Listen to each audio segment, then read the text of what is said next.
Good morning, everybody, and welcome to this second session on the second day of the annual forum. On behalf of PAFI, I extend a warm welcome to all the panelists here on this session on India's geopolitical approach in a world facing uncertainties, wars, trade, and disputes. We have an excellent panel here, and I think yesterday's session on the US was something which I'm sure we could continue talking a lot about US again today in the geopolitical session as well. We have Ambassador Ajay Bisaria, who's a corporate advisor and a former diplomat, who will moderate this session.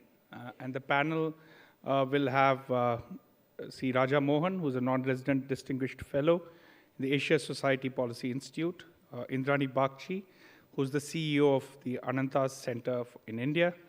Then we have Rahul Rai Chaudhary, who's the Senior Fellow for South and Central Asian Defense Strategy and Diplomacy, the International Institute for Strategic Studies. And then we have Sujana Chinoy, who's the Director General for Manohar Parrikar Institute for Defense Studies and Analysis. And the vote of thanks will be given by my colleague Vinita, past president at PAFI. So over to you, Ambassador Bisaria, for moderating this session. Thank you. Very good morning, and so geopolitics strikes again. This is the second session in 2 days on geopolitics. So it's back not just in the world, but also at the PAFI dialogue. And, you know, if you were present yesterday and today, you would have seen that in the 12 hours of conversations that we've had, there was a great deal of conversation on geopolitics, even if it was not the central theme. The three ministers who spoke yesterday talked of global issues in their sessions. You heard conversations around 6G and telecom, around semiconductors, around trade barriers and tariffs. And Minister Piyush Goyal told us yesterday how India's foreign and trade policy and economic policy have necessarily to work together, and they are completely intertwined. What I think it tells us is two things. One, that we continue to be in an era of geopolitical churn. It's one of the many ways of framing this world is that we are in a world between orders, and what we are seeing are three Cold Wars, thanks to three powers which are challenging the US-led liberal world order, and that's China, Russia, and Iran. What it also gives us is two active flashpoints in West Asia and Ukraine, and you've seen the newspaper headlines, the latest twists in the flashpoints, the walkie-talkie explosions. In Russia, there was a munitions dump explosion, and you see constant conversations around the South China Sea. The second reason why I think geopolitics is back is because it is one of the biggest disruptors for business. It also, along with technology and climate change, perhaps one of the biggest disruptors. And in this century alone, we've seen the huge disruptive impacts of large geopolitical events. We saw terrorism, 2001, financial meltdown, and the pandemic. So the global security, financial, health systems have all seen shocks and meltdowns in this century. And particularly relevant for India because all our conversations at this forum since yesterday have been about India's ambition to be a developed economy by 2047. How does India mitigate the impacts of what's happening around the globe on its own journey, which will be impacted by all that is happening? So yesterday we heard an excellent session on the India-US relationship. That is only one piece of the puzzle, how the US behaves, how India deals with the United States. And the takeaway, in case you were not there yesterday, was that we've had a trajectory in the bilateral relationship of bipartisan support for that relationship. A Trump presidency, if it happens, will be unpredictable. A Harris presidency, if that happens, will continue to have a few irritants, but will move forward. And we need to watch closely our Prime Minister's visit to the Quad Summit and to the United Nations Summit of the Future next week. So this session is about looking a bit at the rest of the world. We aren't going to look at all of it. What we're going to try and unpack with this stellar panel is three issues: the neighborhood, China's role, and global supply chains, and with a focus on how all these impact Indian business. So what I'm going to do is go with three framing questions. We'll go for about an hour, and then we'll open it up for questions. So let me start with the first question, which is for Indrani. And we'll bring in all our panelists without opening comments into each of these conversations. Indrani, how can India ensure continued domestic stability and development when the neighborhood is on fire amidst so much unrest in the neighborhood? Thank you, Ajay, and thank you, Pafi, for inviting me here this morning. This is, as you said, a super sort of topic for discussion. And your question comes actually on an interesting day, because yesterday was the first phase of elections in Jammu and Kashmir. Yes. The first elections to a state assembly about a decade, after a decade. The first after Article 370 was abrogated. But this actually brings me to why this is important, because the continued practice of democracy in India is one of the surest indicators of stability and predictability, which is very important when we are talking of development, both by the public sector and investment interests by the private sector. In a year when elections are across the world, I think India literally showed the way with its own elections, a massive exercise. But the exercise, the scale of the exercise was less important than the principle of the exercise. And as we go along, the fact of democracy at the state level, at the panchayat level, or even at the national level, is really one of the biggest indicators of Indian stability. It is also an example, and we can only lead by example. We cannot coerce others in the neighborhood to follow our path. But it is also a very powerful example to countries that have been in our neighborhood, that have been in various stages of instability, whether you look at Pakistan, the most recent being Bangladesh, and everybody's literally staring into an abyss of uncertainty in Bangladesh, because Bangladesh was interesting because in this neighborhood, it was the only country that was attracting investment and global interest from other parts of Asia and certainly other parts of the world. What we are seeing there today, we don't know what to think. And that is always a bad idea where investment, economic development is concerned. So when we are sort of buffeted by instability on all our fronts, suddenly Nepal looks stable, and even Maldives, after a spurt of instability, looks like it is righting its ship. But we have serious challenges in our neighborhood, and any government, and frankly any Indian society's job is literally cut out to ensure a stable nation, but also a stable place for investment and growth. And that is crucial, because for India to actually transform itself, we really need another 10 years of at least 9% growth. And none of that is going to be possible in a situation of domestic instability. So my vote always goes to democracy. Okay, thanks, Indrani.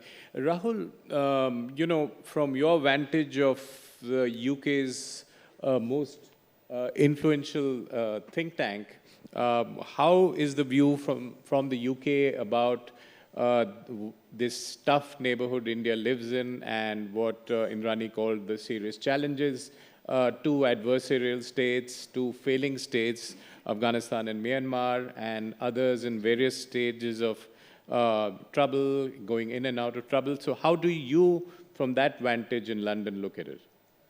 Thank you, Ajay. The mic. Yeah. Thank you, Ajay, and thank you, Ajay Khanna, for this invitation. I'll go back to a conversation I had over 2.5 decades ago with Sri Jaswant Singh Ji, who was about to become India's finance, foreign, defense minister. And in a conversation, and it was a discussion, really, he said something that has always struck me, and I think it's most relevant in today's discussion. And that was that the attribute of a great power is not to know the extent of its power, but the limitations of its influence.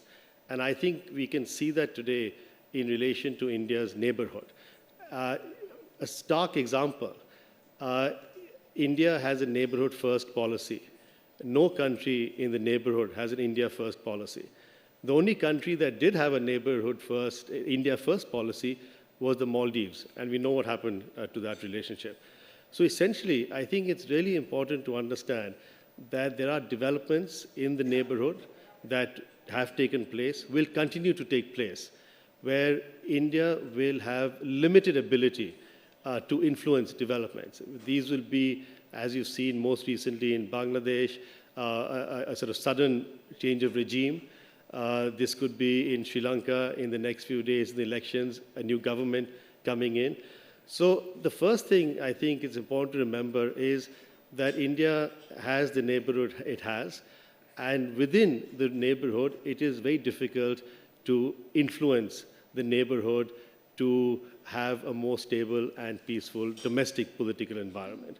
My second point here is that despite what I've just said, the question really is, to what extent can India try to influence developments in the neighborhood for its own benefit? And it's important, Indrani talked about democracy and continuous elections in India, parliamentary assembly, etc. But in addition, I would argue that a key aspect, as one should, I think as a country like India, should try to influence developments in the neighborhood.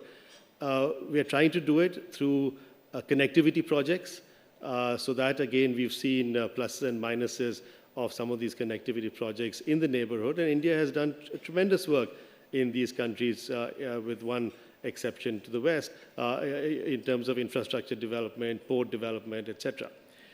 But there is one important aspect that I think needs much more attention, and that is engagement. And not only political engagement, but multiple, sort of layers of engagement. And this is important because I was a few months ago in a neighboring country to the east, and there was a sense that India was heavily invested in only one political party and the government of the day. When I had discussions with Indian officials in the country, the view was, well, we are trying to engage with everyone, but because of the polarization of politics in the country, it's very difficult to do so, because the government doesn't like, the Indian officials meeting others, etc. My response to that was, well, that's not good enough, because there are various aspects, various agencies of the government, overt, covert, that has to enable this engagement with all people, with all political parties, even parties that India doesn't like. Because at some stage, they will likely come into government because, as I said, it's very difficult to influence the decision-making there. So that is something I think that we need much more focused work on. Engagement not in that country. It could be in a third country. It could be in India, elsewhere, with all political parties. The ideal situation, which is not easy, but say in the next 10 years, would be for India to have a relationship with neighboring countries that it has with the US, that Ajay was just talking about. It doesn't matter which administration comes in the US, Republican or Democrat. India has and will have a relationship with both. But that is not the case in South Asia that it has. And my view, and I'll end on this, is that it's hugely important to develop this engagement with all the players, even the players that are opposed to Indian interests. And we have to do this in a structured, focused way, including working very closely with the youth, with the young people, getting them into India, getting them into universities from South Asia. Much more work has to be done because the youth are the future for these countries. And we need to engage them in a much more focused and deliberate manner. So, Rahul, I take it you're not recommending regime change operations Indian style in any of these? No, not at all. Okay. I'm saying you deal with the government, but you deal with everyone else as well. Good, good to get that clarification. Yeah. So, Raja, I'll take it to you. You've been writing a great deal about the neighborhood and unpacking, each of the neighbors. So, do you think that all that unrest that we face periodically can spill over into India? Is that our skin in the game, and what should we do about it?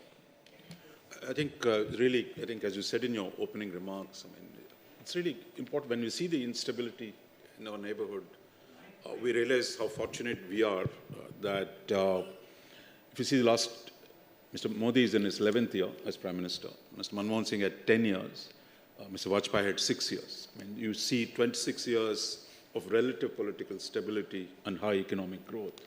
So I think maintaining this growth, internal growth, and avoiding too much of internal toxicity in politics. Because if you're not internally united, the problems in the neighborhood, as you said, are going to feed in. So therefore, I think the challenge for us is to sustain the high growth rate, which is what will insulate a lot of our, secure a lot of our issues. And second is to make sure that internally we are united. And that brings me that is it not our unity is not just ours, because the neighborhood, given the history of partition, as well as the complexity of the big country versus small neighbors structural syndrome, you have a legacy of issues which will continue to come up. However much you might have the goodwill, but the fact is, for example, what happens in Pakistan affects a lot of us in the northwestern frontier and in Kashmir and in other places. Tomorrow, what happens in Bangladesh, what happens in Burma is going to have a dramatic impact on India's northeast and Bengal and the whole of the eastern provinces. And what happens in Tamil Nadu and what happens in Sri Lanka, they've always been related. So I think we're not a isolated bubble in which we are living, we're not. And given the history of this neighborhood, given the historical connectivities, interdependencies, shared ethnicities, and the grievances. Grievances are real, and I think we should not underestimate them. So therefore, that is a structure we are operating. The second question, I think, we should not imagine we can control the politics of our neighborhood. Nor is it always about us. Because, if you see my media coverage, it's always so-and-so is pro-India, so-and-so is pro-China. So this kind of neurotic approach to seeing our neighborhood through a narrow self-referential framework. Or when those who argue India's neighborhood policy has collapsed. No, hello, this is not, it's not about us. There is genuine politics and contestation within each of our neighbors. And that politics will play itself out. And I think we got to be confident enough to be able to address these issues without seeing everything in terms of who is with us and who is against us. We're always critical of the major powers when they do this, but I think we tend to do the same, but then it's a structural thing for big powers. But I think we need to consciously get out of that framing. It's not just about India. Second, I think the third point I wanted to make was that we need to play with soft hands. Today, there's a big crisis in India-Bangladesh relationship. There was a crisis in India-Maldives relationship. But I think what we've seen in the last few months, say, vis-a-vis Maldives, which is the initial hostility is beginning to ebb, and the logic of geography in which Maldives still needs India, how much they want to distance ourselves from us, I think is also important for us to remember. Just as we pride ourselves in our strategic autonomy, all our neighbors are practicing strategic autonomy against us. You can't say strategic autonomy is good for me, this is bad for my neighbors. But that is again a built-in structure that small countries want a bit of a freedom of action vis-a-vis the big neighbor. And I think we need to be conscious of it, respect it, and make sure this doesn't lead to extreme sides where they might come and undermine your security. But short of that, I think we should be able to give our neighbors enough room to play with rather than simply demanding a clear and ambiguous support to India and be pro-India all the time. I think we've seen the turnaround in Maldives. I believe President Moise is going to come here next month. And given the crisis there, I think there is going to be a turnaround. Similarly, on Bangladesh, I would say we must hold our nerve and make sure that the internal politics plays out. Because if you accept other countries have domestic politics, there will be occasionally disruptive changes. That is part of the life, and I think we need to deal with it. And I fully agree with Rahul. You can't put all your eggs in one basket. Given the scale of your interest in our neighborhood, engaging all actors is a must. And I think sometimes it's not easy to do that. But I think that is something we've learned, I think, presumably, from Bangladesh crisis. And finally, I would say what saves us is the logic of geography. China might deliver water from Himalayas to Maldives, but when eventually the water has to come from India. So therefore, I think we should allow geography to play itself. That is, by promoting greater connectivity, by being a responsive economic partner, a market that is open to our neighbors. Of course, we're generally not generous to anyone. But I think our Commerce Ministry, our policies are so self-centered that you're not even willing to make smallest concessions of market access to your neighbors, because the only way we can transcend the political difficulties is by having stronger economic relationship. And I think that's where you need an economic strategy that brings our neighbors closer to us, rather than framing we don't make concessions to anyone, everyone owes us, we owe others nothing. But I think that approach is not going to work. But last 3-4 years we've seen there's more power sharing today, the power grid's operating today, there is pipelines across the borders. So things have improved. And I think that direction, we do more of that, I'm sure we will be able to manage. The instability is going to be real.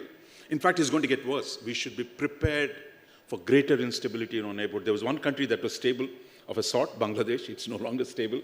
From Afghanistan to Burma, you're going to see a lot more turbulence. And I think we need a conscious strategy to manage the neighborhood. Right. So let me take that question to Sujan, who is a China expert and knows and understands China really well.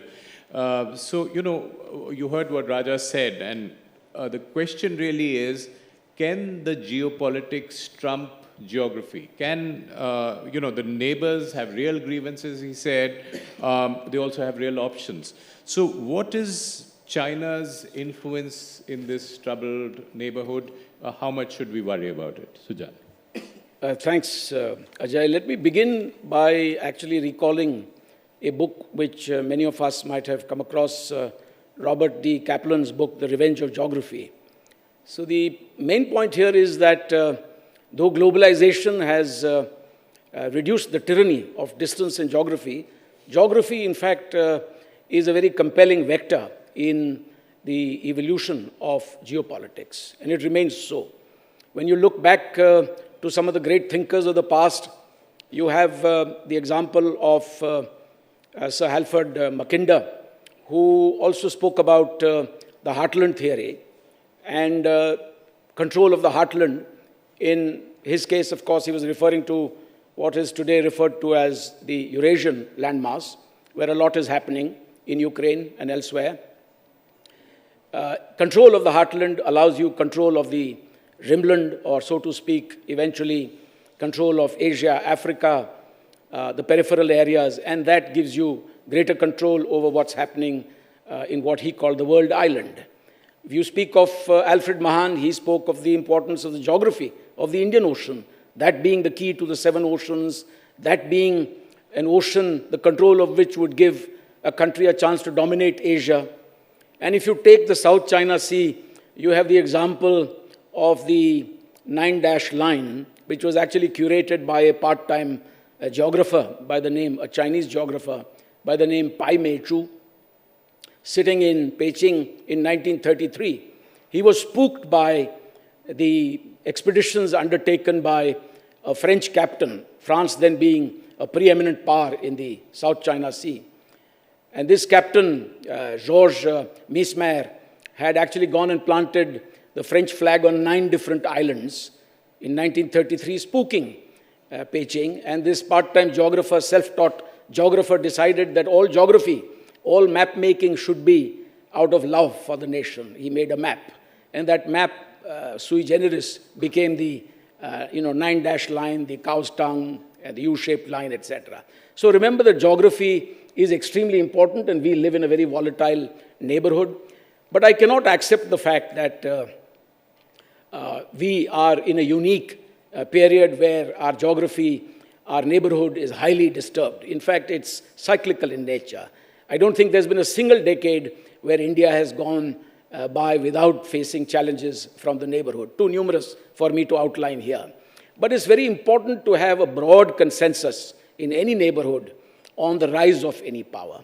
So in other words, for a rising power like India, it's important to have a certain degree of consensus. It also helps to have intra-South Asian trade, for example, which is abysmally poor in our case. In the case of China, there was a certain consensus in the neighborhood that stemmed from the physical presence of overseas Chinese, a lot of capital in their hands, in their respective economies, whether they were in Hong Kong or Singapore or Malaysia or Taiwan or Indonesia, and they contributed to China's rise.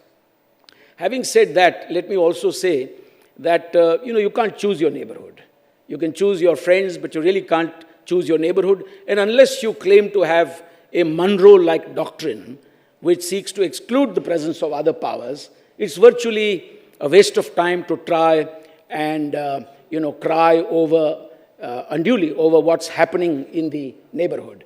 Really, the focus should be on what you can do to manage its impact on your security, your economic development. In fact, undue interference in the neighborhood may have counterproductive results, because it's usually seen as interference in the affairs of smaller countries.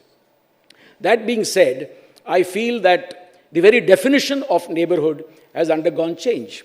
In fact, we ourselves are responsible for these expanding definitions of the neighborhood. Don't we say today that India is part of a much wider region known as the Indo-Pacific? So we are basically propagating a theory whereby we say that what happens in the Indian Ocean has a direct impact on the Pacific Ocean and all the intervening spaces in between. We are all linked, whether it's through trade or technology or terrorism or territorial differences, the sea lines of communication. So the definition of South Asia is also undergoing change. This is a neighborhood which is today shared not only by India, but by a number of countries in that broader definition of the Indo-Pacific. In other words, there are other major powers that are also considering South Asia increasingly as part of their bailiwick. One key example is China. When China's meteoric rise as an economic power has also led ineluctably to greater militarization, unilateralism, and the use of coercion to achieve its own ends. China thinks that South Asia is a very logical and integral part of its neighborhood. The problem here is that there are existing powers, stakeholders in South Asia, who do not see the Chinese presence, A, as traditional stakeholder, it's new, B, it is disruptive, C, it comes in without transparency, it is very opaque. We know Chinese capacities. We can all write a little treatise on the Chinese economy, the Chinese military, but we have no idea about intentions and motivations. And that requires a dialogue. In our neighborhood, I think it is important to understand that you cannot necessarily go toe-to-toe with others. It is a futile exercise to try and prevent neighbors from having relations with others. The key point here should be, what can India do to match up to the expectations that the smaller neighbors have of their own, aspirations, their, developmental impulses, connectivity, infrastructure, capacity building. And there, I think it is incumbent on India to pick and choose, to play to its strengths, to actually create corpuses through lines of credit, including for defense, to work on the basis of the comfort level of neighbors without going into a cage fight with larger entities, larger economies, who also consider South Asia increasingly, much to our chagrin, but it's a fact. It is part of their neighborhood as well. So if we can do this, if we can accomplish this part, we will be able to better meet the challenge of instability and disruption in our neighborhood. And I think the first and foremost requirement there would be to ensure a peaceful periphery, stability on our borders, ensure that there is an economic and developmental impulse in our border regions to prevent migration, vacation of these border villages towards city centers, make sure that our border people have something more than simply relying on orders placed by the army and the paramilitary forces for their sustenance. Create tourism, create certain, independent economic options for them to strengthen our border areas. Then you also need to ensure that the private sector invests heavily in Atmanirbhar Bharat, ensure that there is greater skilling. Eventually, India, if it emerges as a big economic power, will have to go into large-scale, lower-cost manufacturing. Also do a fair bit of value addition. And Atmanirbharta in Bharat is not... Atmanirbhar Bharat is not really an autarkic concept. It is a concept that allows enough space to work with foreigners, to bring in people in terms of TOT, in terms of JVs, etc., in order to enhance our own capacities, value addition that we can make, so that we become more competitive in terms of global supply chains. And lastly, I would say political consensus is vital. There's no point in basically criticizing policies for the sake of opposing a government. If there is merit in a policy, it leads to economic development, we should all make efforts to build better political consensus in the country. Okay, thank you. So, what you're saying is some kind of tactical adjustments with China, even in the domestic space. But Indrani, the question for you would be, we make those tactical adjustments, have we been seeing in terms of developing our economy, but do we accept the rise of China in our neighborhood and accommodate it, or do we necessarily see it as disruptive? We accept the rise of China per se. We accept the rise of China in our neighborhood because we can see that our neighbors are also playing the hedging game, and there is an inevitability to it. The disruptive quality is less what China is doing, because China isn't doing the Western version of regime change. They have their own ways of dealing with it, and we've seen it certainly in places like Nepal. We've seen their sort of interference or their influence in domestic politics in Pakistan. But for India, it is disruptive. For India, the fact that China takes on the construction of a Hambantota is disruptive. I mean, we don't say that they asked us first and we said we won't be able to do it, but the fact that, so we learned in Sri Lanka, so when China was building or wanted to build a port in Bangladesh, I think India had to intervene in a sort of less overt way to convince the Bangladesh government to kill that project and give a similar project to the Japanese 25 kilometers down the coast. These are activities that India as a big power in the neighborhood will play. And we weren't very capable of playing these games earlier. We are now better able to do it. In Maldives, for instance, I mean, if you see the current government, which came in on an India Out campaign, after 5 months, we are going to be hosting the president of this particular of Maldives, largely because he realized the importance of geography. Because Maldives' debt is not getting a breather from any of the countries that were silently or otherwise supporting the India Out campaign. I think a lot of patience is called for vis-a-vis Bangladesh. I think we should allow them this moment to run through their politics. It is, it's very easy to sit, and you probably know it better than anybody else. It's very easy to sit in Delhi and say, you know what, we really need to talk to the BNP, the Jamaat, and the Awami League. As we know, these countries are so small that there is only one game in town. In Pakistan, if you were overtly talking to the army, half of India would say, my goodness, we have abandoned our democratic principles by not supporting the civilian government. And we've gone through this in different forms in different countries.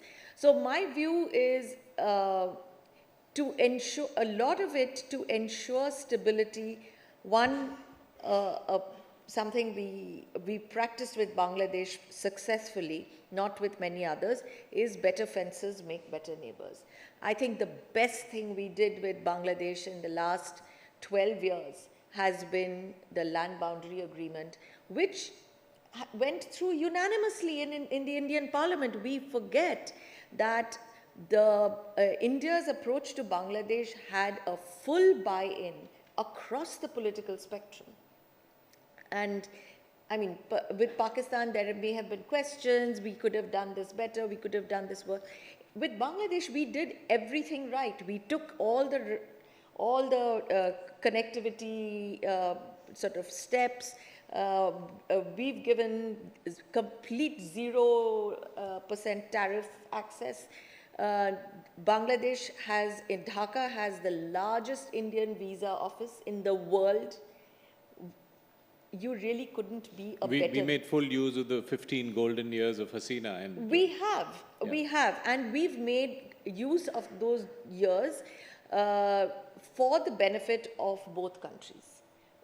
If 40% of Bangladesh's electricity today comes from India, we must have done something right. It cannot be the case that because India did not meet Khalida Zia in the last few years, that led to what happened in August. It is not. Absolutely. Let me take this to Rahul. Rahul, you heard both Sujan and Indrani and the virtue of patience and the cyclicality of what happens in the neighborhood. So do you think India got it right or could have done it better? A quick comment on that. So I think that there were signs that there was opposition, strong opposition to Sheikh Hasina. I was there, as mentioned before, in December, just a few days before the elections, and it was clear in the meetings that I had with a number of people that there was opposition. The Sheikh Hasina's government were relying on India's support to sort of legitimize the elections. India was the first government to congratulate Sheikh Hasina. There was arrogance, I think, within the Sheikh Hasina's government. She was not listening to people who had advised her properly before. So I think there were signs, but what I'm still not quite sure about is why Sheikh Hasina put across the reservation aspect, which really triggered off the protest, because the people who she was reserving seats for would anyway have voted for her. So I'm not sure what happened, but that triggered it off and then escalated to become a anti-Sheikh Hasina sort of movement. So I think that there were signs that could have been understood earlier. But again, I come back to my first point in the conversation with Jaswant Singh ji. There's limits to what India could do. And I think what India should do now, as what Indrani and others have said, is take the long-term approach to this. Deal with whoever is in power. And at the same time, I would argue, it may be a bit late, but you still engage with all the players, even most of the players possibly now, who you may not know at all. Okay, so let me segue from that, from the neighborhood to the larger world, and particularly the world of multilateral organizations. So, Raja, I think I'll start with you. The question is, how can India utilize the multilateral and plurilateral platforms better to integrate into global supply chains? And I ask this also in the context of the upcoming BRICS summit in Kazan in Russia next month. So how would you say India is navigating it and should? Firstly, I think multilateralism is in a deep, deep crisis. Whether it is the UN, which is on the political side, or WTO, which is on the trade and economic related stuff. And neither of them, if you got to be extraordinarily optimist to believe both of them are going to come back. Both are broken, and it's going to be pretty hard to put the Humpty Dumpty, whether in the trade case, whether it's in the political case, together in the near future. So I think we got to forget this constant hope somehow we'll get into the UN Security Council. We are there. You got to keep trying, but I think as a realist, I would say there's not much hope. Second, if multilateralism is not working, the choice then automatically becomes more plurilateralism. That is here, I think, we beginning to see some interesting change in India. I think towards more like-minded coalitions. For example, we didn't sign the RCEP, but we are part of the IPEF, not in the trade pillar, but at least we're negotiating on the other three pillars. We've joined a number of plurilateral organizations, like the Mineral Security Partnership. There is the GPI, which is the Global Partnership on Artificial Intelligence. We're part of the Quad. We're also, of course, part of the BRICS. So I think there is some effort already, beginning to do things which are different from the traditional pathways.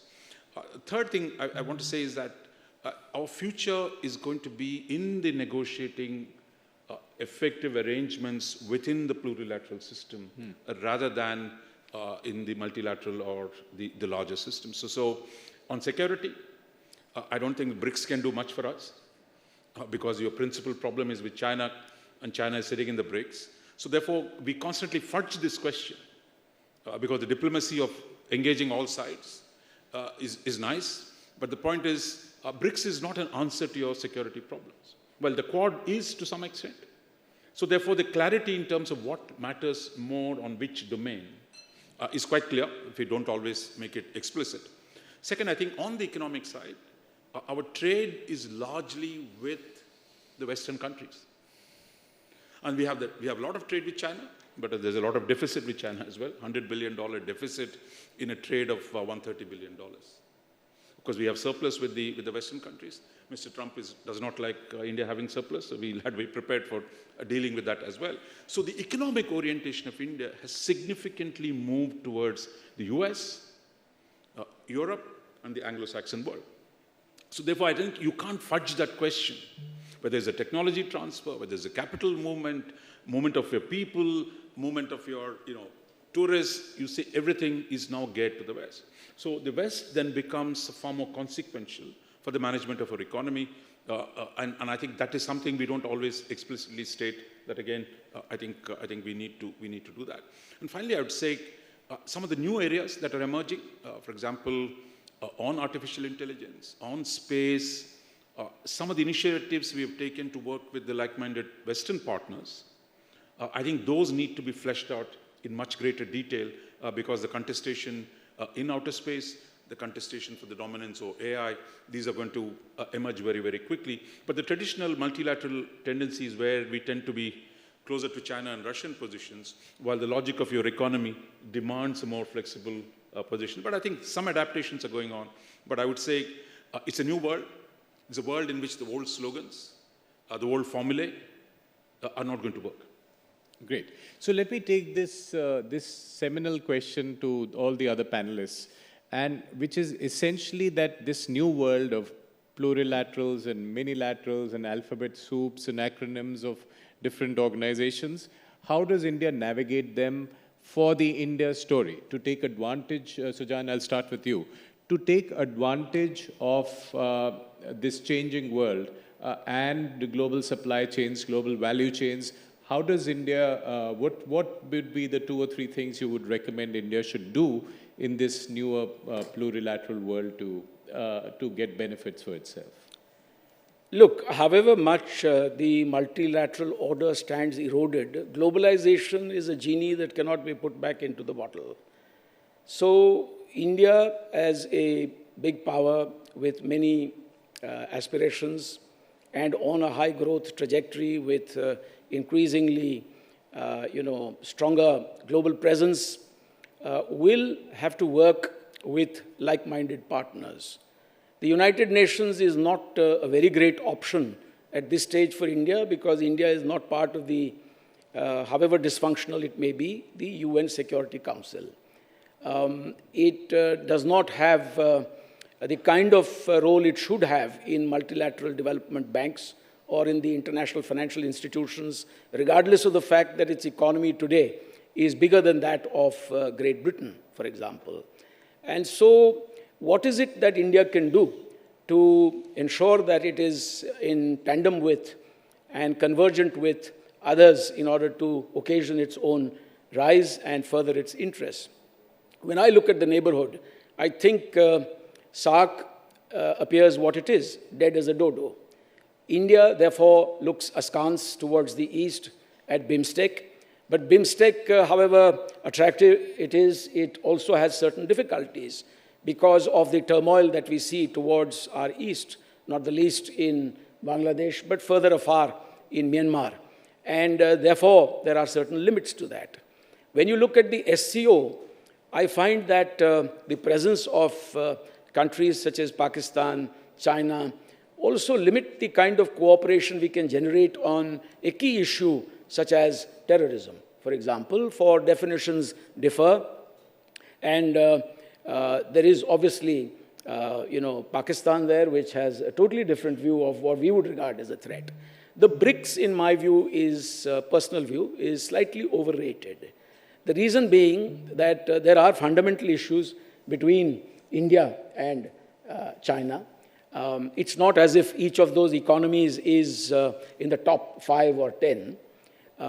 At the best of times, Russia, even with a war-fueled economy, is still nearly half of India's GDP. And I don't think we are going to get the technologies that we seek from Saudi Arabia and Iran, and certainly not from Ethiopia. So the issue here is, what is the BRICS really today? Is it just an empty chamber in which we want to hear echoes of the past? Its total, economic strength without the expansion is around $27.5 trillion US dollars. With the expansion, you have been able to add a mere 3 trillion to that. So it's about 30 or 31 trillion. The biggest of that is contributed by one single country called Saudi Arabia, about $1.1 or $1.2 trillion. But look at the G20. I think the G20 has a lot of potential because it's a level playing field. There's no veto power there. The G7 is present. The P5 is present. We have, in fact, the important original BRICS also present out there. So isn't that a much better option to try and see what we can make of that? More fundamentally, I think our interests lie in working together with our Quad partners.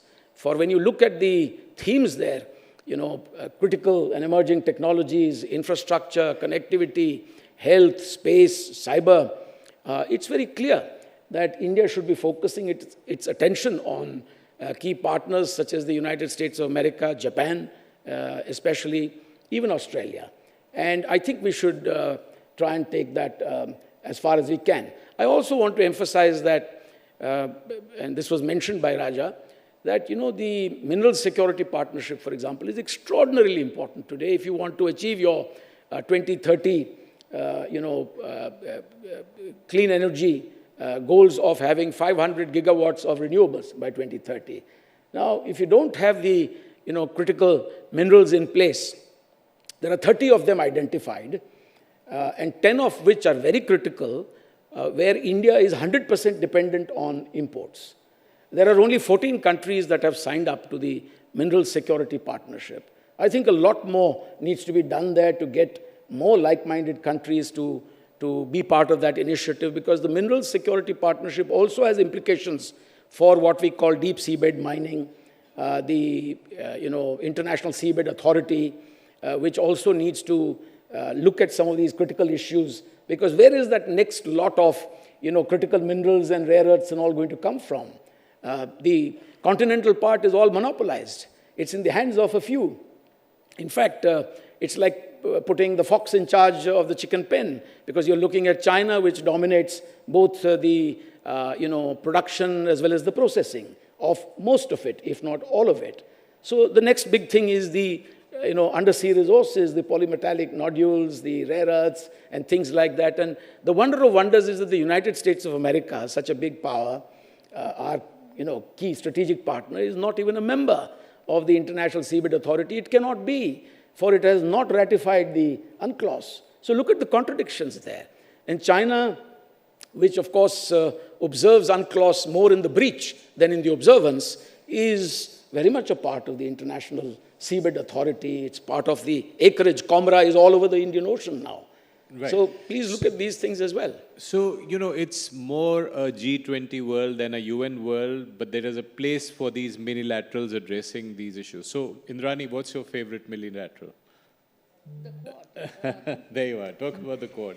The Quad, for a number of reasons, and Sujan mentioned a few of them. The fact is that we are in a place in the world where it's not just a question of the fact that the UN or the WTO is not working. The fact that they're no longer relevant in today's world. And they're not relevant because there are a number of powers like India, all rising at more or less the same place with sometimes competing interests, sometimes converging interests. So a phrase that George W. Bush actually coined, which is the coalition of the willing, applies to the current world much more than it did in 2003. And this is because if you are for India, certainly whether we are interested in the trade pillar or the other three pillars of the IPEF, the fact is that IPEF is a sign of the times. It is an economic partnership agreement which doesn't have tariffs anywhere or market access anywhere. And it is interesting that even the US could not bring itself to sign that trade pillar.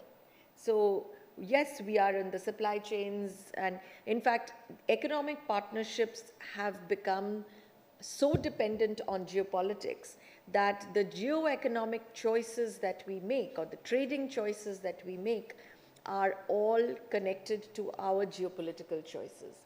And therefore, what we are looking at, what we look at in the Quad is not only a security partnership or a technology partnership. In my view, it is actually much more of a technology partnership than a security partnership, because if you just look at the areas that it covers, it is 4 countries literally trying to write the rules of the road of a future world. BRICS is interesting because everybody needs a hedge. And BRICS is a lovely hedge because, it puts the Chinese campaign, anti-West campaign, on an interesting platform, because today, last month, I think they counted 33 countries that have applied for BRICS membership. And I think we'll see a bunch of them getting formalized in Kazan. We are talking shop. But what's interesting is that the Chinese will now have to work much harder to convince a whole bunch of other countries on their agenda than they would have had to do with only 4 countries. So it's nice that it's growing.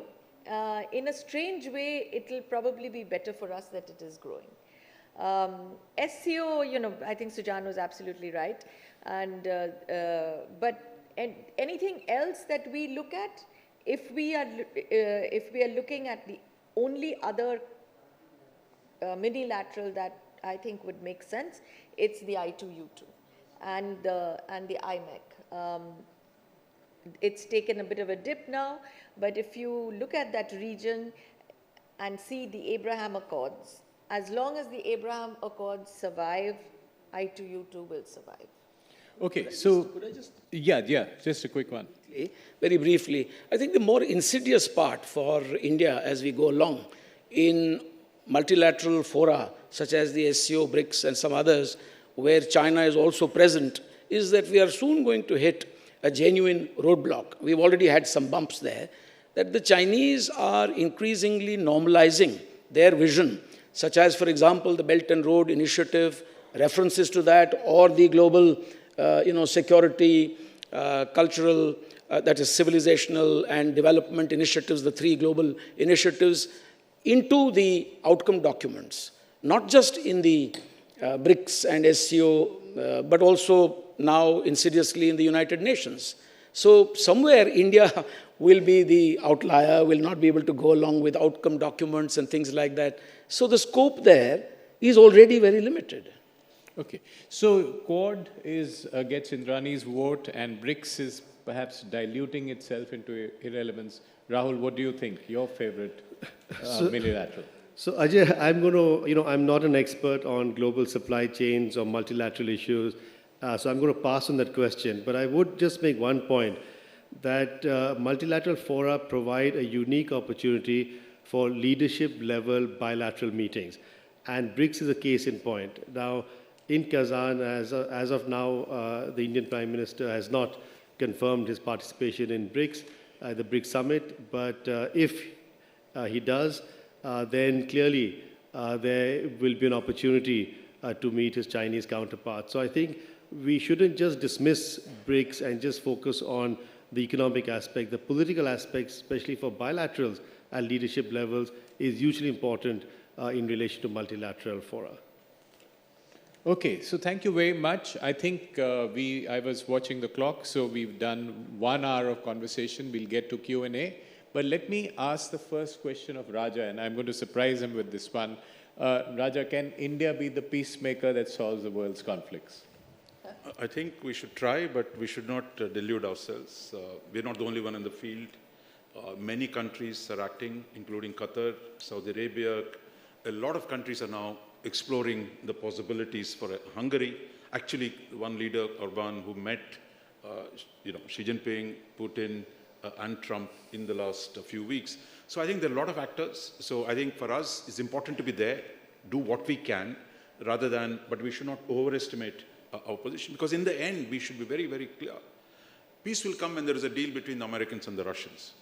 This has to be about a new arrangement in Europe, European security, and that can only be decided by Washington and Moscow. All others, including us, can play a supportive role, but the principal bargain will have to be made between Washington and Moscow. Absolutely. Thank you. So the floor is open. Please raise your hands and quick questions. I'm going to call you out. We'll take 3 at a time, but please make sure they're questions, not comments. Yes, the person in green right here in front. Yeah. Hi, sir. I am Ravi Shankar Singh. May any one of you please touch on the relationship between India and Nepal in the concept of Roti Beti Ka Rishta that was used to be? India and Nepal. Yes, I see this lady in pink right here.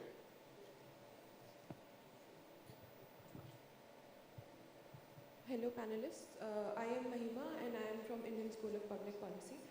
And my question can be addressed to any one of you could answer that. I believe we talked enough about the institutions, the coalitions such as I2U2, BRICS or Quad, which I do believe are very important and fruitful in today's time. But since we also emphasize that in coming 10 years, India needs to build a relation with its neighbors as it has with US right now, why haven't we stressed enough upon the revival of SARC? So I want to know from the panelists that So, question how on SARC. relevant is the revival of SARC and how can it happen? Okay. Yes, in the middle there, the hand there. Okay, just give it to anyone, any one of the raised hands. Yeah, closest. Yes, Thanks. go ahead. Yeah, thank you to the panel. My name is Kamal Madi Shetty. I'm a PhD candidate at JNU. My question was particularly focused on the neighborhood. Under the neighborhood first policy, despite its successes, failures, there have been some genuine and efforts to safeguard security and economic interests by the Indian state. And this question is about the Indian state, not particularly with respect to any particular government, the bureaucracy, political parties, everything put together. My question is whether there's been a reluctance on the part of the Indian state to look out for its non-material interests in the way it looks out for its security and economic interests. And in that, I would particularly point to if there is something called as a civilizational interest. Because number of times the Indian state, be it in the constitution or the external affairs minister, has acknowledged India as a civilizational state. Okay, so civilizational interests in the neighborhood. Yeah. That's a question 3. Let's take a couple more.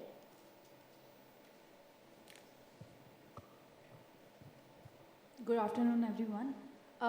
Given the fact that the trade disputes are increasing and even the geopolitical tensions in South China Sea, Middle East, and the ever-increasing US-China trade war, so how can India make the world believe that it's a reliable partner, at the same time keeping its economic interest at first?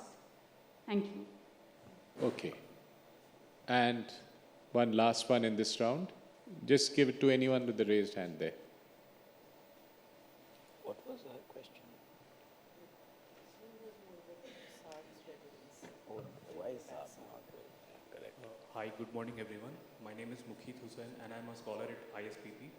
So my question is, if the new regime in Bangladesh is to request for Sheikh Hasina's extradition, how should India handle that situation? And will it potentially lead to a diplomatic standoff between both the countries? Okay, thank you. So let's go to the panel. Please pick and choose whatever interests you. Rahul, would you like to go first and pick any one of these? India, Nepal, SARC, neighborhood first, reliable partner, Bangladesh, Hasina. Sure. So very briefly on SARC, I think, it's a great question because when we talk about regionalism, the only regional organization in South Asia is dormant. But there has been a specific reason for that. And that is that the last SARC summit was to be held in Islamabad, and there were issues of terrorism in relation to India. And it has been stuck on that aspect. But also, to be fair, when we talk of India's neighborhood first policy, it really does not include Pakistan. And I think what we're looking at in the last few years has been a sort of a regional policy, a neighborhood first policy minus Pakistan. So that again doesn't sort of provide any impetus into revival of SARC till there is an improvement in the bilateral relationship between India and Pakistan. That also appears at the moment quite dim. But having said that, it is something that is important to be revived. I mean, the SARC remains an institution for a lot of the engagement that could take place. On Sheikh Hasina's extradition, I'm not aware that there's been a formal request for extradition from Bangladesh.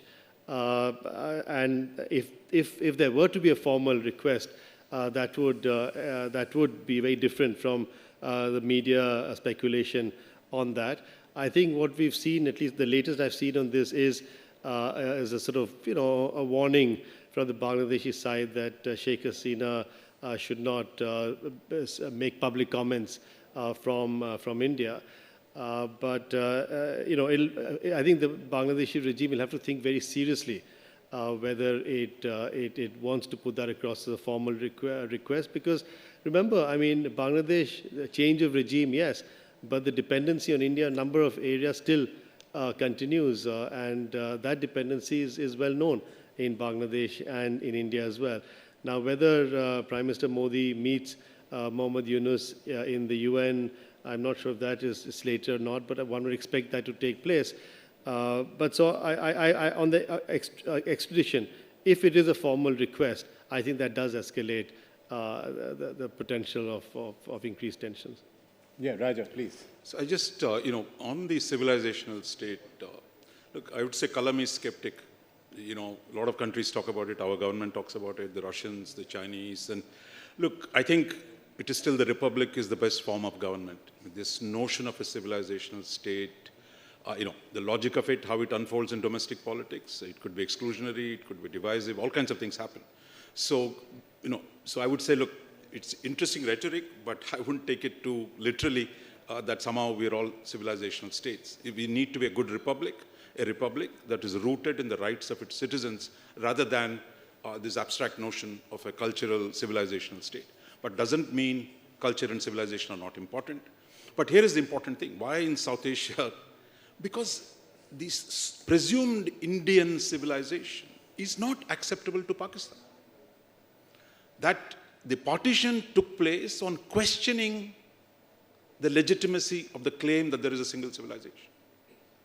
So you have a problem, and I think as a realist, we must recognize that problem. Merely saying we are civilizational, why isn't SARC working, why is Bangladesh opposed to us? There was a division of this country on the religious lines, on the basis of claiming they're a different identity.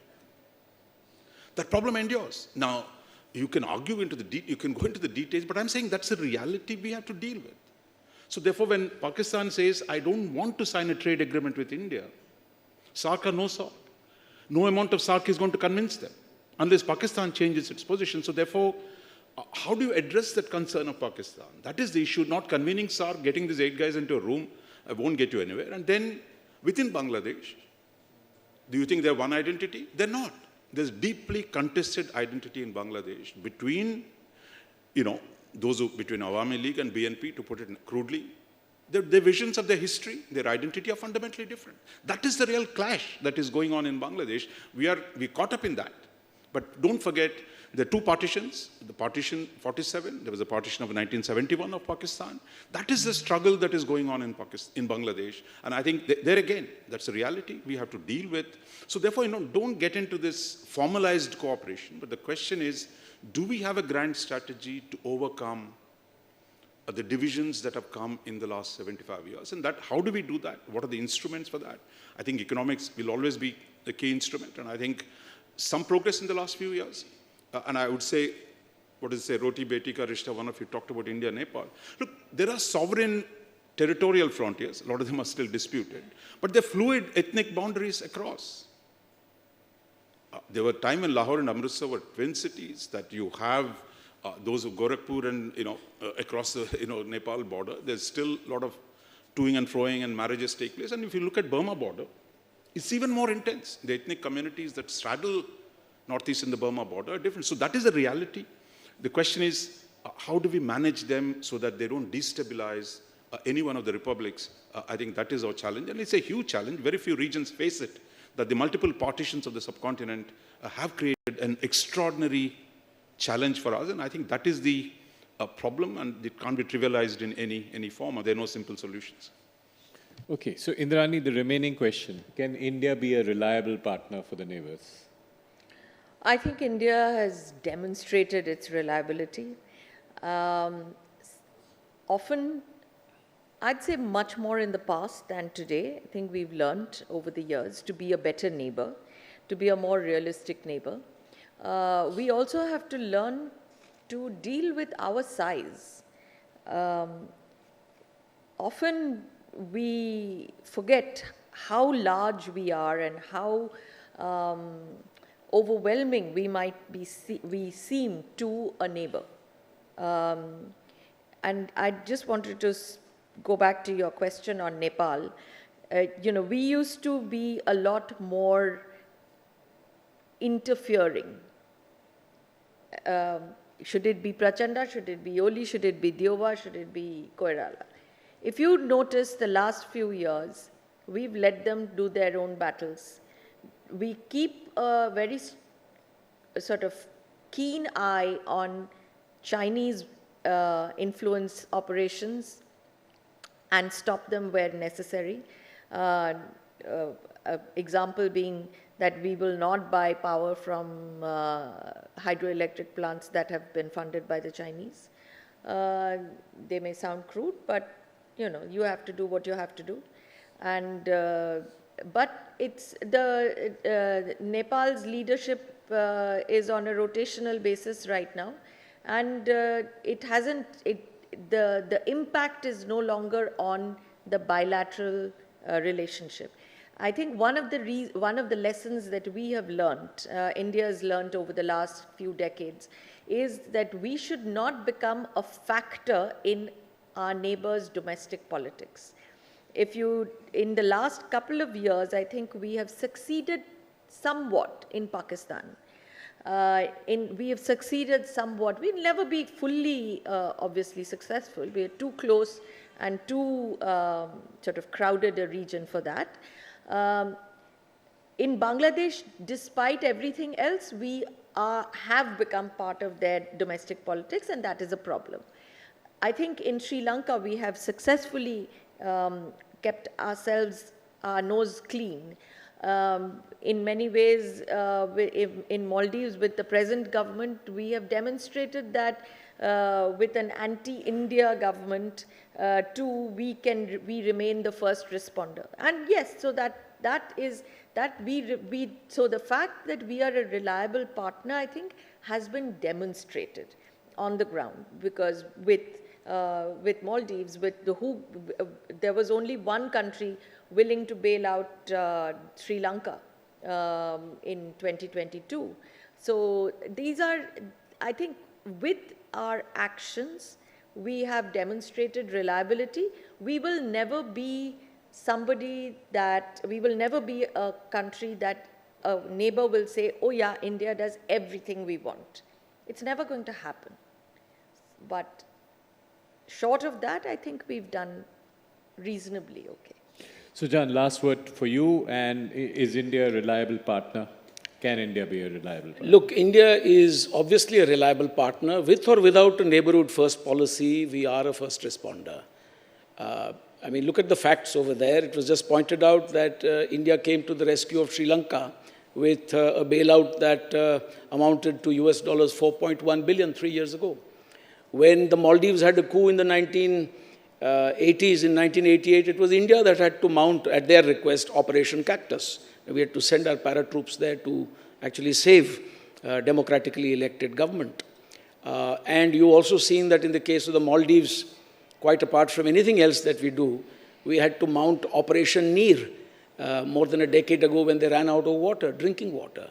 In Nepal, we have been providing assistance post-earthquake, and every time there's a natural disaster in the region, people turn to India. So India is, in fact, a very reliable partner for them. Whether they thank you for your assistance or not is a different matter. Now, the other point is about SAARC, if I may very quickly mention this. You see, Pakistan is not just an outlier as far as SAARC is concerned, because it has a tendency to question pro bono proposals also, like a SAARC satellite, for example, and prevent something quite innocuous as that from happening, which we had to do independently in 2017 with other like-minded countries, leaving them out. They also have a very bad tendency to bring in bilateral disputes into SAARC. What is worse, they are now using their own membership of SAARC to try and expand it and bring the Chinese in and others in. Now, so why should we play a mug's game? It would be really stupid for us to fall into that kind of a trap. Let me also say here, the last thing we should do in our neighborhood is to harp on how similar we are.